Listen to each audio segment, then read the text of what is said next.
So welcome to our demonstration. Okay, so before you can participate on this platform, you need some Alephium token. In case you don't have it, you can easily obtain it by playing a game, and this game offers you the ability to get some free Alephium tokens for testing purposes. So I'm going to start that. I'll just be jumping this alligator and not allow it to catch me, and I want to at least get at least that is about 1.1 Alephium token. Then I can claim that. So I click on this claim, and sometimes the network is quite busy or slow, the connection, but generally we get success. But if you come here, look at this token now, and when I do that, you can see that I have some Alephium token that was sent to me. Then the next line of action is to come to proposal. So these are some existing proposals that we currently have, but the problem is that I've already voted on these proposals. So I want to try and let's create a proposal. You enter the title. To create a proposal, it costs you about 1 Alephium token. Okay, so we have up to 4 here. So let's make a proposal. This is just like almost a simulation of how the Alephium ecosystem does perform their voting. So I'm going to click on submit, sign in, and wait for that to complete. And you see that this time you actually need to consult this Alephium wallet to authenticate that transaction, because you're making this request now from your wallet. You can see that that proposal has been created. When I come to this proposal here, you can see that I now have a blockchain interoperability. That means, which is to extend this.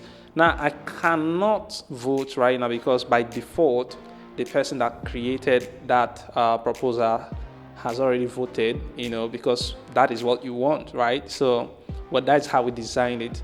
But what you can do is to disconnect here and reconnect with a new wallet address.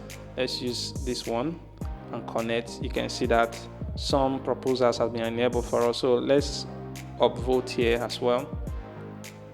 We'll sign that transaction. So wait for this to complete, and you see that it's updated instantaneously without needing to leave the page. And once you voted, that button is disabled. You can't vote, you can't perform that again except to see the activities. You can also downvote here. Okay, and let's click on downvote. All right, so that was successful. You can see downvote and upvote all have the same. Now anybody can come in and perform vote. So it's a decentralized voting. Anybody that has Alephium token can come and participate in vote as well. So that is pretty fantastic, in my opinion. All right, so there are still some things other than being able to see your Alephium token balance here as well. There are more things that can be done here.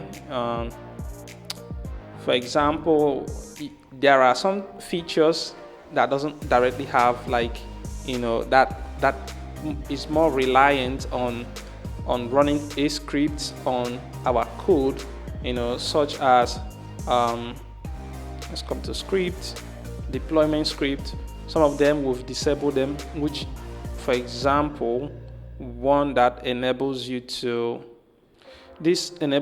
transfer some Alephium token only by the owner of this, the deployer of this contract can actually transfer some Alephium token, because for you to create an Alephium is a proposal here, it costs you around 1 Alephium token. Voting costs you about 1 Alephium token. So those money that are being augmented are deposited on the smart contract, and the deployer of the smart contract can run this script, which has nothing to do with smart contract at this point, and that fund that is being kept on the smart contract will be transferred to whichever wallet address that is specified.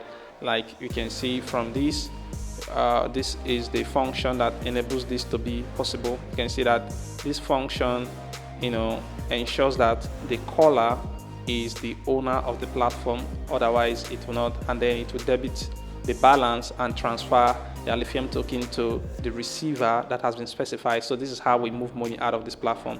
Other than that, we have all this that enables us to perform voting, creating a proposal, and so on. All right, so we also have these other back-end activities, API creations that enable us to speak with Alephium without actually consulting the wallet integration. This is very important for first timers, people that don't have any Alephium token on their wallet. They could play that game and be able to earn some reward. We even added some rate limiting features to ensure that people don't abuse the system and so on. So at this point, this particular project is pretty much good and is actually functional on the web, and I hope this has been very fun for all of you.